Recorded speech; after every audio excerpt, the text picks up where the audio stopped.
नमस्कार, न्यूज के इकलौते फैमिली शो न्यूज की पाठशाला में आप सभी का बहुत स्वागत। मैं हूं सुशांत सिन्हा। अब वीकेंड पर एक्स्ट्रा क्लास भी लग रही है बॉस, और हफ्ते भर की तरह यहां भी अटेंडेंस फुल होनी चाहिए।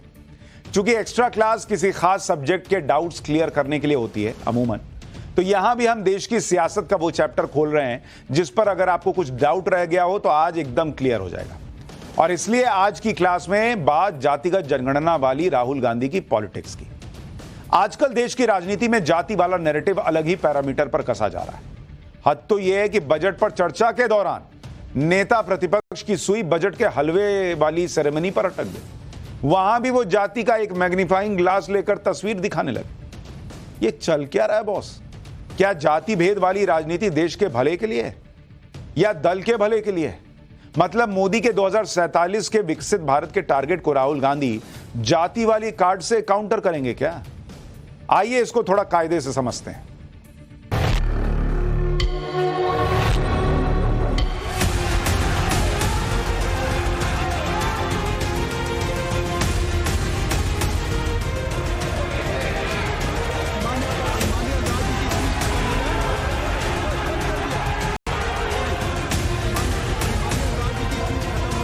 जिसकी जात का पता नहीं वो गन्ना की बात करता है। जाति कैसे पूछ सकते हैं आप? बताएं, जाति कैसे पूछ सकते हैं आप? अनुराग ठाकुर जी ने मुझ पर गाली दी है। तो मम्मी मम्मी मम्मी मुझसे जाति पूछ लिया गया, मम्मी मेरा इंसल्ट हो गया। तो क्या देश के भीतर एक बार फिर जाति भेद वाली राजनीति का पन्ना खुल रहा है? क्या जाति की राजनीति के जरिए कांग्रेस और उसके नेता राहुल गांधी मोदी की हिंदुत्व वाली राजनीति को ध्वस्त करने का एक मजबूत हथियार तैयार कर रहे हैं? क्योंकि चुनावों के शुरू होने से लेकर खत्म होने के बाद तक राहुल गांधी की सुई जाति पर ही अटकी हुई है। लेकिन हैरानी इस बात की है कि खुद उनके पिता राजीव गांधी से लेकर दादी इंदिरा गांधी और नाना पंडित नेहरू तक जातिवादी राजनीति के विरोध में थे भाई। खरमंडल मचा जाति के नाम पर। बजट पर चर्चा के बजाय संसद के कीमती वक्त का सारा खर्चा जाति के वाद विवाद और सियासी प्रमाद की भेंट चढ़ गया। बीजेपी के अनुराग ठाकुर ने जाति की चर्चा की तो राहुल कुपित हुए, तो अखिलेश हत्थे से उखड़े। जाति कैसे पूछ सकते हैं आप? बताएं। ये हाल तब हुआ जब 24 के चुनाव में राहुल से लेकर अखिलेश तक लोगों से जाति पूछते फिर रहे। मीडिया के आप, नाम क्या आपका? हाँ, आप शिव प्रसाद जी हैं। आपके मालिक का क्या नाम है? आपके मालिक का क्या नाम है? क्या नाम है? नाम बताओ, नाम बताओ। ओए मारो मत यार, मारो मत उसको। मारना नहीं है, मारना नहीं है। नाम बताओ उसका। वो ओबीसी है? नहीं। वो दलित है? नहीं। वो आदिवासी है? नहीं। अरबपति है वो। ए, छोड़ो अपना कैमरा कहीं और ले जाओ। चलो आप लॉ एंड ऑर्डर की बात कर रहे हैं, लेकिन तुम पिछड़े हो कि क्या? नाम क्या तुम्हारा? नहीं, नाम बताओ इनका क्या है? नाम बताओ। हाँ, मिश्रा जी। अरे मिश्रा जी, कुछ तो शर्म करो। अरे कुछ शर्म करो यार। तो राजनीति में जाति को लेकर आया कौन? अगर बात वास्तव में सोशल जस्टिस की है तो फिर सामाजिक न्याय की चिंता सत्ता से बाहर होने के बाद ही कांग्रेस उसके नेता राहुल गांधी को क्यों हुई? क्या तीसरी बार भी सत्ता से बाहर रहने की बेचैनियां जाति की पर्ची पर काटी जा रही? अगर अपने कार्यकाल में आपने बजट की हलवा सेरेमनी के चित्र की कमियों की चिंता की होती या कास्ट सेंसस की चिंता की होती, तो आज जो आप कह रहे हैं इस देश के SC, ST, OBC को आपकी चिंता जायज नजर आती। लेकिन आज जब आप सत्ता से बाहर होने पर यह चिंता व्यक्त करते हैं तो देश का SC, ST, OBC ये समझता है कि आपकी ये चिंता केवल सत्ता में वापस आने की व्याकुलता से अधिक और कुछ भी नहीं। राहुल गांधी को लगता है कि कमजोर कांग्रेस में अगर 99 सीटों का करंट दौड़ा है तो इसके पीछे जाति जनगणना का जाप एक बड़ी वजह रहा है। लेकिन यह भी एक सच है कि 2011 में जातिगत जनगणना हुई लेकिन रिपोर्ट सार्वजनिक नहीं की गई। 2015 में कर्नाटक में जातीय जनगणना हुई, रिपोर्ट सामने नहीं आई। 2011 में केंद्र में कांग्रेस के नेतृत्व वाली यूपीए सरकार थी और 2015 में कर्नाटक में कांग्रेस की सरकार थी। इसलिए कांग्रेस और राहुल गांधी की कथनी और करनी के अंतर और इसमें छुपे सिर्फ सत्ता स्वप्न को एनडीए के नेता दिखाते रहे। पर जो भी हो, जाति पूछने, बताने, अड़ने अड़ाने के शोर में एक बार फिर गांधी नेहरू परिवार के इतिहास को लेकर भी सोशल मीडिया पर चर्चाएं गर्म हो गई। जिस पार्टी ने अपने पार्टी के अध्यक्ष जो एक पिछड़े वंचित समाज से आते थे, उनको धोती से खींचकर पार्टी से बाहर निकाल दिया हो, उसके शहजादे हमें ज्ञान बांट रहे। सर, ओबीसी की बात, जनगणना की बात बहुत की जाती है। जिसकी जात का पता नहीं, वो गणना की बात करता है। अनुराग ठाकुर ने जाति का जिक्र किया, किसी का नाम नहीं लिया, लेकिन राहुल गांधी ने विक्टिम कार्ड फेंक दिया, ये कहते कि मुझे गाली दी गई, मेरा अपमान किया गया। सवाल यह है कि फिर वो चौराहे पर खड़े होकर दिया जाने वाला ज्ञान क्या था, जिसमें राहुल गांधी देश के प्रधानमंत्री की जाति बांटते थे। नरेंद्र मोदी जी ओबीसी नहीं पैदा हुए थे। नरेंद्र मोदी जी टेलीकास्ट के गुजरात में व्यक्ति पैदा हुए थे। तो ओबीसी जाति से आने वाले नरेंद्र मोदी पर जो राहुल बोलते थे वो गहरी बात थी, और जो सवाल संसद में उठा वो हल्की और सतही बात हो गई। राहुल गांधी सबसे सबकी जाति पूछ सकते हैं और कोई उनसे उनकी जाति पूछ ले तो अपमान हो गया। बीजेपी पूछती है कि क्या राहुल को जाति और उसका अपमान करने का अधिकार इसलिए है क्योंकि वो नेहरू खानदान में पैदा हुए। मीडिया के आप, नाम क्या आपका? हाँ, आप शिव प्रसाद जी हैं। आपके मालिक का क्या नाम है? आपके मालिक का क्या नाम है? क्या नाम है? नाम बताओ, नाम बताओ। ओए मारो मत यार, मारो मत उसको, मारना नहीं है, मारना नहीं है। नाम बताओ उसका। वो ओबीसी है? नहीं।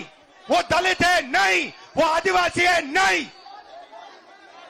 अरबपति है वो।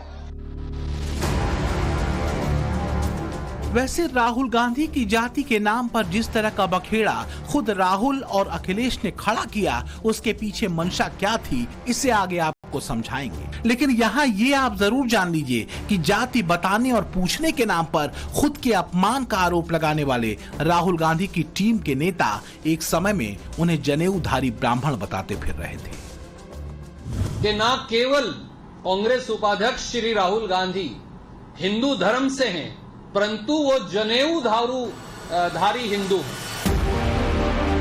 तो कल तक राहुल गांधी को जनेऊधारी हिंदू बताने वाली कांग्रेस और उसके नेता राहुल गांधी जाति के नाम पर इतना भड़क क्यों जा रहे हैं? राहुल गांधी आते हैं नेहरू खानदान से और इस खानदान की जड़ें जुड़ती हैं कश्मीर से।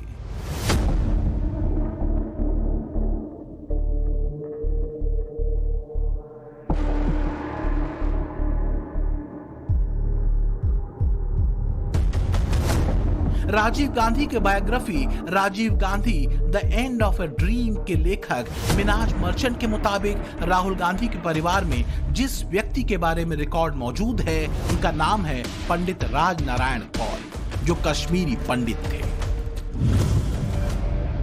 राज नारायण कौल के पोते थे मौसाराम कौल और साहेब राम कौल। आगे चलकर मौसाराम कौल के बेटे हुए लक्ष्मी नारायण कौल। इनके बेटे थे गंगाधर कौल नेहरू। किताब के मुताबिक कौल परिवार को नेहरू उपनाम इसलिए मिला क्योंकि जहां ये परिवार रहता था वो घर एक नहर के किनारे था। बस यहीं से आगे कौल परिवार में नेहरू टाइटल जुड़ गया। गंगाधर कौल नेहरू के 3 बेटे हुए, बंसीधर, नंदलाल और मोतीलाल नेहरू। और मोतीलाल नेहरू के बेटे थे जवाहरलाल नेहरू। जवाहरलाल नेहरू की बेटी थी इंदिरा गांधी। अब इंदिरा गांधी के नाम में गांधी सरनेम कैसे जुड़ा, यह कहानी भी बड़ी दिलचस्प है। वो आगे आपको बताऊंगा, लेकिन यहां ये जरूर जान लीजिए कि जिस जाति भेद वाली राजनीति को लेकर राहुल गांधी आगे बढ़ रहे हैं, उसी जाति वाली राजनीति पर नेहरू से लेकर उनकी दादी इंदिरा गांधी तक के विचार क्या। इसके बाद आप ये पूछ सकते हैं कि अगर कांग्रेस ये दावा करती है कि वो नेहरू और इंदिरा की राजनीतिक विरासत को आगे बढ़ा रही है, तो इतना विरोधाभास कहां से आ रहा है? असल में मेरा विश्वास जातिवाद में नहीं है। मैं तो चाहूंगी कि ये शब्द हम हटा दें अपने देश से। हम सब अपने को एक माने। जब हम उपलब्धियों की तरफ देखते हैं, सफलताओं की तरफ देखते हैं, तो कमजोरी की तरफ भी देखना है। किन बातों ने हमको पीछे रखा, कौन से रोड़े हमारे रास्ते में आए कि हम तेजी से आगे नहीं बढ़ सके।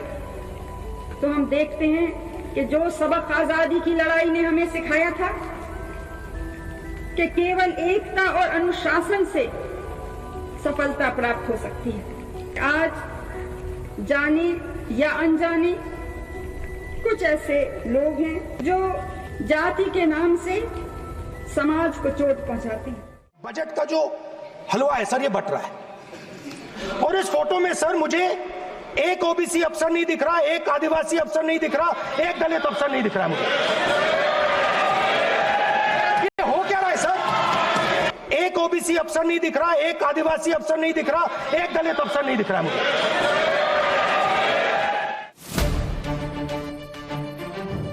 अब जरा समझिए कि राहुल की बेताबी जाति वाले कार्ड पर क्यों है। दरअसल 90 के दशक में हुए मंडल आंदोलन के बाद कांग्रेस का ग्राफ पिछड़ों दलितों के बीच गिरना शुरू हुआ तो फिर उठा नहीं। राहुल गांधी के नाना नेहरू से लेकर राजीव गांधी तक तो आरक्षण के खिलाफ थे। ये देश के प्रधानमंत्री पंडित नेहरू जी द्वारा उस समय के देश के मुख्यमंत्रियों को लिखी गई चिट्ठी है, ऑन रिकॉर्ड है। मैं अनुवाद पढ़ता हूं। मैं किसी भी आरक्षण को पसंद नहीं करता और खासकर नौकरी में आरक्षण तो कतई नहीं। मैं ऐसे किसी भी कदम के खिलाफ हूं जो अकुशलता को बढ़ावा दे, जो दोयम दर्जे की तरफ ले जाए। ये पंडित नेहरू ने मुख्यमंत्रियों को लिखी हुई चिट्ठी है। तो फिर अचानक राहुल गांधी को जाति वाली राजनीति का सूत्र कहां से मिल गया? और क्या वाकई Rahul Gandhi OBC SC ST की भागीदारी को लेकर गंभीर है, या कांग्रेस का ये सिर्फ एक राजनीतिक पैंतरा भर है? राजनीतिक विश्लेषक कहते हैं कि राहुल का जाति भेद वाला राजनीतिक सूत्र वास्तव में 2014 से कांग्रेस की सत्ता में वापसी के लिए एक मजबूत दीवार बना चुके हिंदू एकजुटता की काट के तौर पर इस्तेमाल किया जा रहा है। आज देश को ये जरूरत है कि हम जाति से ऊपर उठकर, धर्म से ऊपर उठकर देश की सेवा करें, भारत माता की सेवा करें। हमारा धर्म वो कहता है, हमारी जाति वही है। हमारी जाति है भारत माता की सेवा करना, धर्म है भारत माता को आगे बढ़ाना। ये वो लोग हैं जो देश को इसी सांचे में ढालना चाहते हैं जो उनके लिए पॉलिटिकली कन्वीनियंट हो, कि कैसे देश की जनता को धर्म के आधार पर बांटे, किस तरीके से उनको जाति के आधार पर बांटे। शिवसेना प्रवक्ता प्रियंका चतुर्वेदी को सुनने पर एक बारगी ऐसा लगेगा कि राष्ट्र धर्म पर यह पवित्र ज्ञान प्रियंका चतुर्वेदी राहुल गांधी को दे रही है। लेकिन आप गलत हैं। यह ज्ञान वास्तव में बीजेपी के लिए है। इस आरोप के साथ कि बीजेपी सांसद अनुराग ठाकुर ने राहुल गांधी की जाति पूछकर देश को बांटने वाला काम किया। अनुराग ठाकुर के बयान पर हल्ला मचाते इंडी गठबंधन ने ऐसे ही 3 तरफा नैरेटिव सेट किया है। पहला नैरेटिव ये कि अनुराग ठाकुर ने जाति पूछकर राहुल गांधी का अपमान किया। दूसरा नैरेटिव ये कि जाति का सवाल पूछकर अनुराग ठाकुर ने दलित और पिछड़ों का अपमान किया। और तीसरा नैरेटिव ये कि पीएम मोदी ने इस स्पीच की तारीफ कर ये बता दिया कि वो दलित और पिछड़ा विरोधी है। तो बीजेपी कहती है कि अव्वल तो ये कि अनुराग ठाकुर ने राहुल से जाति नहीं पूछी, लेकिन हंगामा ये हुआ कि राहुल से जाति पूछी गई। अब अगर राहुल से जाति पूछी गई तो इस प्रश्न से सबसे ज्यादा चोटिल अखिलेश यादव क्यों होंगे? समाज के दलित, आदिवासी और पिछड़ों और अल्पसंख्यकों को ठेस पहुंची, चोट पहुंची, क्योंकि समाज के हर वर्ग, चाहे दलित हो, ओबीसी हो, चाहे पिछड़े हो, चाहे आदिवासी हो, जाति जनगणना की मांग कर रहे हैं, न्याय की मांग कर रहे हैं। और उनके मांग पर कल तंज किया गया, भाजपा की तरफ से हंसी मजाक किया गया, अपमान किया गया। और दुख की बात यह है कि देश के प्रधानमंत्री शाम को अपने ट्विटर के द्वारा उसी भाषण की प्रशंसा करते हैं। वो उस भाषण की प्रशंसा करते हैं जो जाति जनगणना के खिलाफ है। वो प्रधानमंत्री मोदी जी उस भाषण को समर्थन करते हैं जिसमें दलितों, अल्पसंख्यकों, पिछड़ों, आदिवासियों, भाई बहनों का अपमान किया गया है। कि भारतीय जनता पार्टी के लोगों के दिल में दलित भाइयों के लिए, पिछड़े भाइयों के लिए, आदिवासी भाइयों के लिए, मुसलमान भाइयों के लिए कोई स्थान नहीं है। सरेआम संसद में अपमानित किया जा रहा है। जाति जनगणना के लिए हम लोग लगातार मांग कर रहे हैं, सरकार लगातार डिनाई कर रही है। और जितना भी सरकारी सेवाएं हैं उसमें लगातार आरक्षण खत्म किया जा रहा है। लगातार जितनी उपेक्षा हो सकती है दलित, पिछड़े, आदिवासियों की वो सामने है। और अब तो हालत ये हो गई कि हम पिछड़े दलित भाइयों के जो पैरोकार हैं या जो लोग हैं उनको गालियां दी जा रही हैं, सरेआम संसद में गालियां दी जा रही हैं। और पूरी की पूरी भारतीय जनता पार्टी और स्वयं प्रधानमंत्री जी तक उनके पीछे खड़े हुए हैं। सवाल यह है कि क्या सत्ता पक्ष का यह कहना कि गांधी परिवार शुरू से ही आरक्षण विरोधी रहा है गलत है? क्या तथ्यात्मक रूप से यह झूठ है? अगर ये सच है तो राहुल गांधी को इस बात को कहने में दिक्कत क्या है कि वो जाति की राजनीति कांग्रेस की सत्ता विरासत को हासिल करने के लिए कर रहे हैं। राहुल गांधी के परिवार में कॉल टाइटल से नेहरू टाइटल में कैसे ट्रांजिशन हुआ ये हमने आपको बताया। अब देखिए टाइटल नेहरू से गांधी कैसे हो गई, इसे समझिए जरा। दरअसल जवाहरलाल नेहरू जो कश्मीरी कौल ब्राह्मण थे, उनकी बेटी इंदिरा गांधी ने 26 मार्च 1942 को फिरोज जहांगीर गैंडी से शादी की। फिरोज जहांगीर गैंडी पारसी थे। इन्होंने गांधी जी से प्रभावित होकर अपना नाम गैंडी से गांधी कर लिया और फिरोज गांधी कहलाए। इंदिरा और फिरोज की शादी हिंदू रीति रिवाजों से हुई थी। इसी के बाद से राहुल गांधी के परिवार में नेहरू टाइटल के बाद गांधी टाइटल का इस्तेमाल शुरू हो गया। अब अगली पीढ़ी देखिए जिसमें राहुल गांधी के पिता राजीव गांधी आते हैं। उन्होंने 25 फरवरी 1968 को इटालियन मूल की सोनिया मानियो से शादी की। ये शादी भी हिंदू परंपरा के मुताबिक हुई और उसके बाद सोनिया गांधी ने हिंदू परंपरा के मुताबिक अपने पति का सरनेम इस्तेमाल किया और उनकी पहचान सोनिया गांधी हो गई। 2024 के चुनावी नतीजों के बाद 99 सीटों के आंकड़े पर पहुंची कांग्रेस को लगता है कि जातिगत जनगणना वाले दांव ने उसके पक्ष में खेल कर दिया। लेकिन आंकड़े कुछ और ही सच्चाई बयां करते हैं, खासकर विपक्ष के बनाए जा रहे उस नैरेटिव के समानांतर जिसमें कहा जा रहा है कि ओबीसी दलित वोटर्स का मोहभंग बीजेपी से हुआ है। ये कितना सही है जरा देखिए। जातिगत जनगणना का इतना राग अलापने के बाद भी राष्ट्रीय स्तर पर कांग्रेस को महज 20% पिछड़ा वर्ग का वोट मिला, जबकि बीजेपी को 39% ओबीसी का वोट मिला।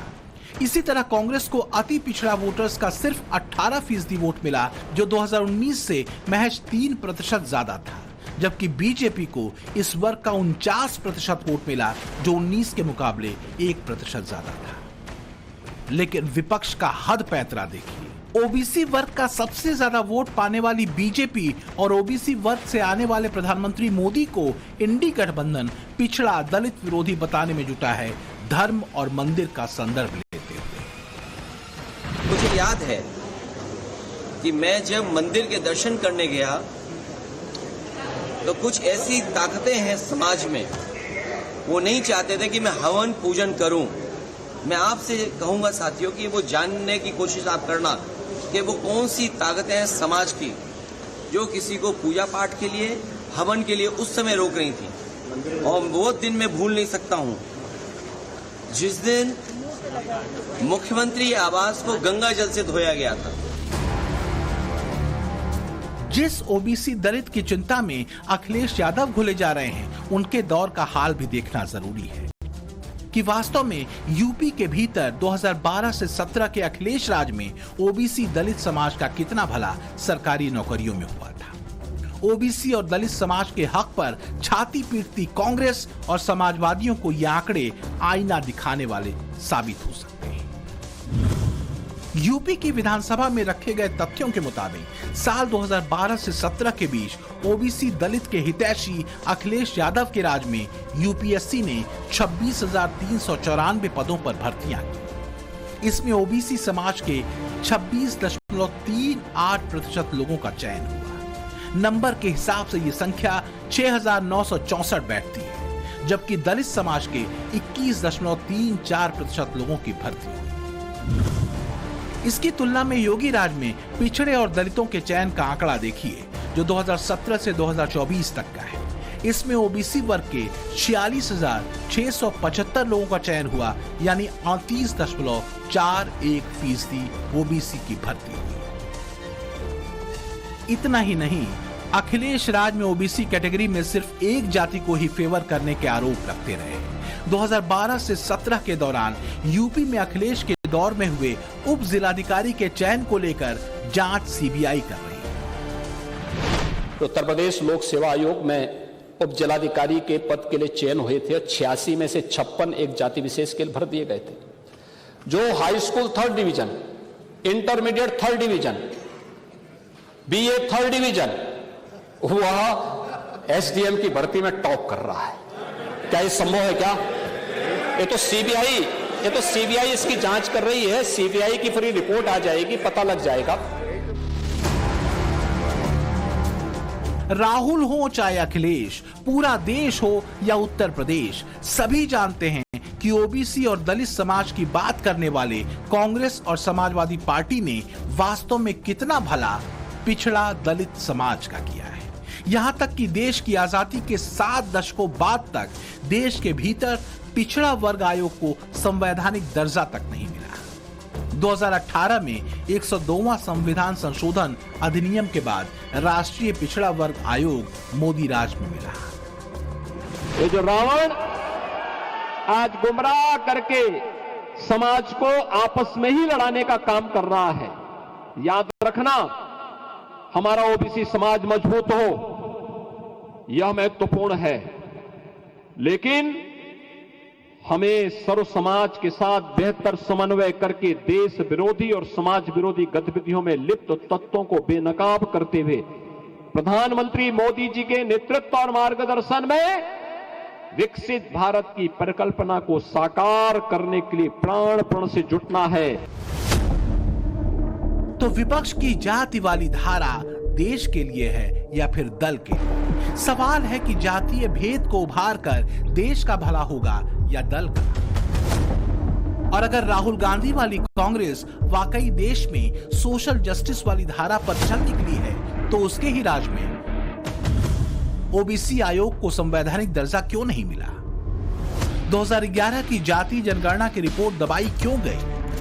कर्नाटक में जातीय जनगणना की रिपोर्ट सार्वजनिक क्यों नहीं की गई? इसका जवाब कांग्रेसी नेताओं को नहीं सूझता। सवाल यह भी है कि क्या देश की नीति और बजट का अच्छा या खराब होना इस बात से तय होगा कि उसे बनाने वाला कौन है, किस जाति का है? और अगर ऐसा है तो फिर राहुल गांधी किस हैसियत से ओबीसी दलितों का भला करने की बात कह सकते हैं? क्योंकि उनके नेताओं के मुताबिक वो भी तो कश्मीरी पंडितों के परिवार से आते हैं। और सबसे बड़ी बात, उनके परिवार के ही 3 प्रधानमंत्री जातिवादी राजनीति और आरक्षण के खिलाफ रहे। जो नैरेटिव है वो यही है कि हमें जो सब लोग हिंदू बन गए उनको फिर वापस जातियों में बांट दो, और फिर वोट बैंक जो एक तरफा बीजेपी लेके जा रही थी उस वोट बैंक को बांट दो तो कुछ हिस्सा आपको मिलेगा। और उसका आपने रिजल्ट देखा। 2024 के लोकसभा चुनाव में जो लोग हिंदुओं के नाम पर वोट डाल रहे थे वो जातियों में बढ़ गए, बीजेपी के नंबर घट गए। कुछ एक्सपर्ट मानते हैं कि जाति के उभार वाले नरेशन के पीछे दरअसल लक्ष्य देश से ज्यादा दल की प्राथमिकता दिखती है। क्योंकि विपक्ष को लगता है कि हिंदुत्व को जाति भेद से काउंटर किया जा सकता है। जाति भेद वाली राजनीति राष्ट्रवादी विचारधारा को खत्म कर सकती है। बीजेपी और संघ के एकजुटता वाले सूत्र को जातीय पैंतरेबाजी से खंडित किया जा सकता है और 2014 से चले राष्ट्रवादी धारा को जातीय उभार रोक सकता है। एनडीए सरकार के लिए 4 जातियां सर्वोपरि है। जब देश के गरीब, देश के युवा, देश के किसान और देश की महिलाओं का विकास होगा, तभी देश का विकास होगा। तो पीएम मोदी की कास्ट नहीं क्लास वाली लाइन पर गरीबों का भरोसा कितना है, इसे 2024 के चुनावों में बीजेपी और कांग्रेस को मिले वोट से समझ सकते हैं। इस इलेक्शन में गरीब तबके का 37% वोट बीजेपी को मिला, जबकि कांग्रेस को महज 21%। निम्न वर्ग का 35% वोट बीजेपी के खाते में गया, जबकि इस वर्ग के सिर्फ 13% लोगों ने कांग्रेस पर भरोसा किया। इसी तरह मिडिल क्लास के 35% वोट बीजेपी को मिले, जबकि 12% कांग्रेस को। उच्च वर्ग का 41% वोट बीजेपी को मिला, जबकि इसी क्लास का महज 15% वोट कांग्रेस को गया। मतलब यह है कि चाहे बहुत गरीब वर्ग हो, निम्न वर्ग हो, मध्यम वर्ग हो, उच्च वर्ग हो, सभी का एक बड़ा वोट शेयर बीजेपी के पास रहा, जबकि इन्हीं वर्गों का भरोसा कांग्रेस पर बेहद कम रहा।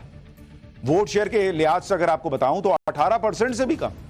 तो क्या यही वजह है कि पीएम मोदी के सभी क्लास यानी वर्ग को साथ लेकर चलने वाली नीति को काउंटर करने के लिए राहुल गांधी ने कास्ट पॉलिटिक्स शुरू कर दी है? क्योंकि उन्हें पता है कि हिंदू जब तक बटेगा नहीं, मोदी का वोट घटेगा नहीं।